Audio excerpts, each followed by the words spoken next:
Dear students, welcome back to channel GS commerce classes. ये video में हम discuss करने वाले 2025 का जो कॉस्ट का पेपर है, लगभग अभी जो मैं आपके साथ में शेयर करने वाला हूँ सेम पेपर आने वाला है। डिटेल में हम लोग डिस्कस करने वाले paper pattern of cost accounting TY BCom 5th semester university of Mumbai. अगर आप कॉलेज के स्टूडेंट हो या फिर अगर आप आइडल मतलब सीडीओ के स्टूडेंट हो, टीवाई बीकॉम का अगर आपका एग्जाम है 2025 का, तो ये वीडियो आपके लिए बहुत इंपॉर्टेंट है। सेम पेपर आप लोग का आने वाला है 15 अक्टूबर। राइट और रॉन्ग, अगर आप कॉलेज के स्टूडेंट हो तो आपको पता होना चाहिए कि आपका पेपर का टाइम टेबल आ चुका है, ठीक है, और आपका 15 तारीख को पेपर है। और ये वीडियो में हम लोग डिस्कस करेंगे सिर्फ और सिर्फ सैंपल पेपर और पेपर पैटर्न, ठीक है। चलो शुरुआत करते हैं।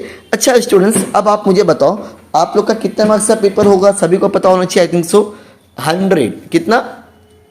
कमेंट सेक्शन में बताते हो। ऐसा लगना चाहिए कि आप और हम डायरेक्टली फेस टू फेस बात कर रहे हैं। मैं यहाँ से कुछ भी पूछूंगा, आप वीडियो को स्टॉप करके क्या करोगे? कमेंट बताओगे, ताकि इससे ये पता चलेगा कि कितने स्टूडेंट्स एक्टिव है। एक्टिव का मतलब जिंदा है ना। आप खाली वीडियो देख रहे हो तो पैसिव हो गया ना। आपको कुछ तो बताना भी पड़ेगा कि भाई आप वीडियो को देख के कुछ रिएक्ट कर रहे हैं कि नहीं, कुछ समझ में आ रहा है कि नहीं आ रहा है, ठीक है। सबसे पहले कमेंट सेक्शन में आप लोग मुझे बता देना कि कितने मार्क्स का पेपर होने वाला है। कॉस्ट अकाउंटिंग का कितने मार्क्स का, जो क्लियरली दिख रहा है, मैंने आप लोग के लिए एकदम जूम कर दिया। तो पहला क्वेश्चन का आंसर आपको मुझे कमेंट में बताना है, पेपर कितने मार्क्स का है। और अभी ये जो पेपर मैं आपके साथ में शेयर कर रहा हूँ, ये लास्ट ईयर का पेपर है 2024 का, जो अक्टूबर में होता, लेकिन 24 को हुआ था। और अभी आप लोग का 15 को होगा, मतलब 10 दिन पहले, ठीक है। अगर लास्ट ईयर का और ये साल का देखें, पेपर पैटर्न तो सेम होने वाला है, सिर्फ क्वेश्चन बदली होगी, ठीक है। और वो क्वेश्चन में भी क्या आने वाला वो भी मैं आपके साथ में कवर करने वाला हूँ। सबसे पहले क्वेश्चन नंबर 1A और क्वेश्चन नंबर 1B, यहाँ पर आपके दोनों ऑब्जेक्टिव आते हैं 10-10 मार्क्स के। क्या बोले? क्वेश्चन नंबर 1A और क्वेश्चन नंबर 1B दो 12 ऑब्जेक्टिव रहते हैं। जरूरी नहीं कि हमेशा ट्रू और फॉल्स ही होगा। इसके ऑप्शन में आपको मैच द फॉलोइंग आ सकता है। टोटल 12 क्वेश्चंस हो गए, जहां पर आपको कोई भी 10 ही क्वेश्चन करना है। So students, try to attempt that questions only जिसका आंसर आपको कंफर्म होना चाहिए। Done sir, done. Question number 1A और B ऑब्जेक्टिव कितना मार्क्स का होगा स्टूडेंट्स? 20। अगर आप लोग प्रीवियस ईयर के क्वेश्चन पेपर सॉल्व करते हो कॉस्ट अकाउंटिंग के, क्या बोले? Previous year question paper solve करते हो ऑब्जेक्टिव के लिए, मैं आपको प्रॉमिस करता हूँ, वादा करता हूँ, out of 20 easily you can score more than 12-13 marks. Sir कुछ भी मत बोला, अरे आपको समझ के पढ़ना है, सिर्फ रट्टा नहीं मारना है। जो ऑब्जेक्टिव आप लोग हो सकता है ट्रू और फॉल्स पढ़ रहे हो, उसके ऑब्जेक्टिव आपको फिल इन द ब्लैंक्स में आ जाए। जो फिल इन द ब्लैंक्स पढ़ रहे हो सकता है वो ट्रू और फॉल्स में आ जाए। अगर आप लोग 5 साल के क्वेश्चन पेपर मतलब प्रीवियस ईयर के, आप लोग मेरे चैनल पे जाओगे ना, ऑब्जेक्टिव के पूरे वीडियोस मिलेंगे, आप लोग देख लेना। वहां से आपको 20 मार्क्स में से 12, 13, 15 भी मिल जाएगा। अगर आप लोग अच्छे से पढ़ के जाओगे 15 मार्क्स भी मिल जाएगा। बहुत सारे ऑब्जेक्टिव आपके रिपीट होते हैं। क्या बोला मैंने? Many of the objective questions are repeated again and again, because मैंने 2014 से जो क्वेश्चन पेपर थे वो हम लोग ने पूरे आंसर के साथ में अपलोड किए।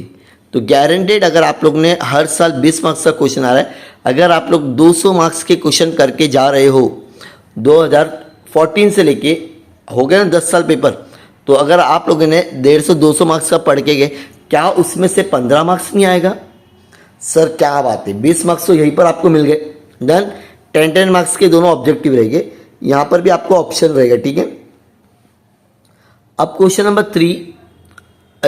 2 सॉरी, जहाँ पर 20 मार्क्स के 2 क्वेश्चन पूछे जाते हैं, A और B, या तो फिर क्वेश्चन नंबर 20 मार्क्स का एक पूछेगा, उसके बाद में 10-10 मार्क्स के 2 क्वेश्चन। देखते हैं लास्ट ईयर कैसा पूछा गया था। तो last year SSR limited furnishes, और यहाँ पर आपको बोला गया है कॉस्ट फॉर बोथ अकाउंटिंग और show the maximum possible detail of the cost, ठीक है। ये 20 मार्क्स का क्वेश्चन है स्टूडेंट्स, ठीक है। ये कॉस्ट शीट है स्टूडेंट्स, कौन सा है? सेकंड मेथड, मतलब थोड़ा सा टफ है तो इजी। इसके ऑप्शन में स्टूडेंट्स आप लोगों को पूछा गया है, अगर यहाँ पर ध्यान दोगे आप लोग तो ये भी आप लोग का कॉस्ट शीट ही है। तो मतलब कॉस्ट शीट के ऑप्शन में कॉस्ट शीट, क्या बोले सर आपने? कॉस्ट शीट के ऑप्शन में कॉस्ट शीट 20 मार्क्स का क्वेश्चन नंबर 2।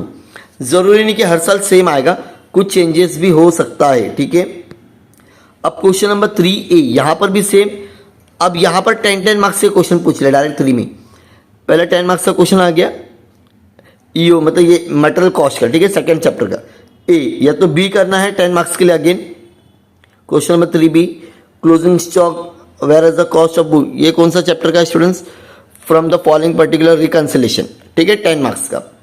या तो 3AB करना है 10 मार्क्स के लिए। ये नहीं आता है ना, बीच में और देखो, ये और का मतलब होता है या तो आपको ये दो करना है ए और बी, ये नहीं आता है तो सी और डी करना है। एकदम इजी, फीफो क्लोजिंग स्टॉक, ठीक है। एवरेज मेथड बोलो तो वेटेड एवरेज, बोलो तो वेटेड सेकंड मेथड हो गया, ठीक है। इसके ऑप्शन में एक और दो करना था आपको सब 3A फ्रॉम द प्रिपेयर, ये भी रिकंसिलेशन, मतलब रिकंसिलेशन का ऑप्शन में आ ही गया। अगर ये नहीं करेगा तो यहां से आपका 10 मार्क्स चले जाएगा। ऐसा कर दिया गया कि मतलब जो स्टूडेंट्स रिकंसिलेशन नहीं करके जाएगा उसका 10 मार्क्स डेफिनेटली कम हो जाएगा, चलेगा ना, 90 आ जाएगा, ठीक है। तो यहाँ पे 10 मार्क्स से क्वेश्चन पूछा है तो फिक्स नहीं कि ऐसे आएगा, 20 के लिए भी आ सकता है, जैसा आप लोग ने क्वेश्चन नंबर 2 में देखे। एक बार फिर से शॉर्ट में बता दूं, question number 1 AB objective, question number 2 AB आया था लास्ट टाइम 20 मार्क्स के लिए, जिसमें से आपको कोई भी एक करना था। क्वेश्चन नंबर 3 AB CD, या तो AB करना था तो CD 10 मार्क्स के लिए। अब question number 4 A again 10 marks के लिए। तो ये जो क्वेश्चन लिया गया है स्टूडेंट्स आप लोग का लेबर कॉस्ट, ठीक है, हेल्थ से प्लान यूज करना है, या तो इसके ऑप्शन में बी करना है आपको 10 मार्क्स के लिए। ये है मशीन आर रेट, ठीक है, लेबर कॉस्ट का ही रहेगा ये भी, ठीक है। ये दो नहीं कर सकते तो आप लोग के पास में 10 मार्क्स है, मतलब 10 मार्क्स के क्वेश्चन ज़्यादा आ गए। अगेन लेबर कॉस्ट, और ये रहा स्टूडेंट्स आप लोगों का प्रोडक्शन डिपार्टमेंट, ये है ओवरहेड 10 मार्क्स के लिए। ओवरहेड है ना स्टूडेंट्स 20 मार्क्स के लिए आता है। क्या मालूम इन लोगों ने कैसे इस बार मतलब 2024 में 10 मार्क्स से दे दी, तो लेकिन ऐसा मुझे लग रहा है कि इस बार 20 मार्क्स का आने का चांसेस है। ये हमेशा अगर आप लोग देखो ना 20 मार्क्स के लिए आता है। मतलब यहाँ पे भी क्वेश्चन नंबर 4 में भी अगर मैं बात करूँ, ए बी करना है 10 मार्क्स के लिए, या तो सी और डी करना है 10 मार्क्स के लिए। याद रखना, अगर आप लोग गलती से क्वेश्चन नंबर 4B और क्वेश्चन नंबर 4C करते तो आपको दोनों का 10 मार्क्स नहीं मिलेगा, कोई भी एक ही का मिलेगा। आपने दो करके आए लेकिन ऑप्शन गलत कर दिए, ठीक है। क्वेश्चन नंबर 5 दो ब्रीफ है, what are the objective of cost accounting, explanation overhead, ये दो करना है 10 मार्क्स के लिए ईच है। ये नहीं आता ना, ब्रीफ कोई इशू नहीं है, शॉर्ट नोट भी कर सकते हैं आप लोग। क्या कर सकते हैं? Short note. Total 4 short note है, सॉरी 6 है, जिसमें से आपको कोई भी 4 लिखना है। और अगेन मैं बता दूं, short note is a best option against the brief.